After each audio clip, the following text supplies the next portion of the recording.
Hello, this is Pastor Jonathan Meyer bringing you God's Word for us today. Hope you had a great weekend, but here we are, ready to go, Monday, February 13th, with our chapter a day in Genesis chapter 30, and we continue on. We saw Leah, Jacob's first wife, though not his preferred wife, began having children, and Rachel now will be jealous, and there's kind of this back and forth of jealousy between Jacob and his wives.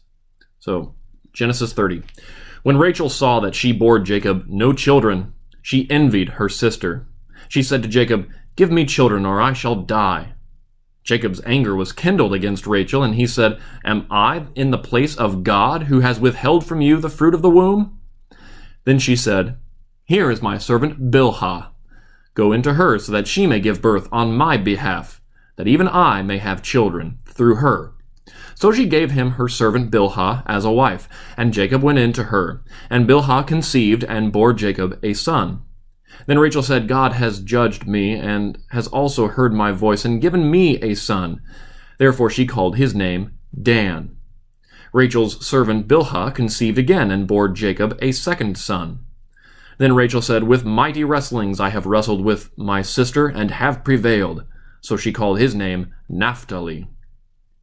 When Leah saw that she had ceased bearing children, she took her servant Zilpah and gave her to Jacob as a wife. Then Leah's servant Zilpah bore Jacob a son, and Leah said, "Good fortune has come." So she called his name Gad. Leah's servant Zilpah bore Jacob a second son, and Leah said, "Happy am I, for women have called me happy." So she called his name Asher. In the days of wheat harvest, Reuben went and found mandrakes in the field and brought them to his mother Leah. Then Rachel said to Leah, "Please give me some of your son's mandrakes." But she said to her, "Is it a small matter that you have taken away my husband? Would you take away my son's mandrakes also?" Rachel said, "Then he may lie with you tonight in exchange for your son's mandrakes." When Jacob came from the field in the evening, Leah went out to meet him and said, "You must come in to me, for I have hired you with my son's mandrakes." So he lay with her that night. And God listened to Leah, and she conceived and bore Jacob a fifth son. Leah said, "God has given me my wages, because I gave my servant to my husband." So she called his name Issachar. And Leah conceived again, and she bore Jacob a sixth son.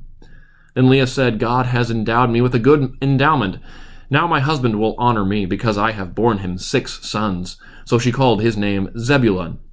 Afterward she bore a daughter, and called her name Dinah. Then God remembered Rachel, and God listened to her, and opened her womb. She conceived and bore a son, and said, "God has taken away my reproach." And she called his name Joseph, saying, "May the Lord add to me another son." As soon as Rachel had borne Joseph, Jacob said to Laban, "Send me away, that I may go to my own home and country. Give me my wives and my children for whom I have served you, that I may go, for you know the service that I have given you."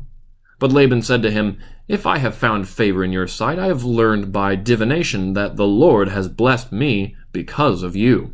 Name your wages, and I will give it." Jacob said to him, "You yourself know how I have served you, and how your livestock has fared with me. For you had little before I came, and it has increased abundantly. And the Lord has blessed you wherever I turned. But now when shall I provide for my own household also?" He said, "What shall I give you?" Jacob said, "You shall not give me anything. If you will do this for me, I will again pasture your flock and keep it. Let me pass through all your flock today, removing from it every speckled and spotted sheep and every black lamb, and the spotted and speckled among the goats, and they shall be my wages. So my honesty will answer for me later, when you come to look into my wages with you. Every one that is not speckled and spotted among the goats and black among the lambs, if found with me, shall be counted stolen." Laban said, "Good. Let it be as you have said." But that day Laban removed the male goats that were striped and spotted, and all the female goats that were speckled and spotted, every one that had white on it, and every lamb that was black, and put them in the charge of his sons. And he set a distance of 3 days' journey between himself and Jacob pastured the rest of Laban's flock. Then Jacob took fresh sticks of poplar and almond and plane trees, and peeled white streaks in them, exposing the white of the sticks. He set the sticks that he had peeled in front of the flocks in the troughs, that is, the watering places, where the flocks came to drink. And since they bred when they came to drink, the flocks bred in front of the sticks, and so the flocks brought forth striped, speckled, and spotted.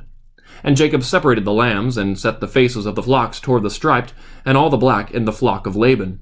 He put his own droves apart, and did not put them with Laban's flock. Whenever the stronger of the flock were breeding, Jacob would lay the sticks in the troughs before the eyes of the flock, that they might breed among the sticks. But for the feebler of the flock he would not lay them there. So the feebler would be Laban's, and the stronger Jacob's. Thus the man increased greatly, and had large flocks, female servants and male servants, and camels and donkeys. So interesting farming and shepherding techniques going on with this.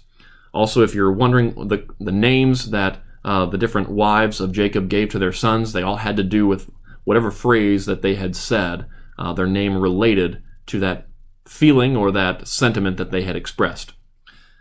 With that, this has been God's Word for us today. Join us again tomorrow. We'll see you. Bye.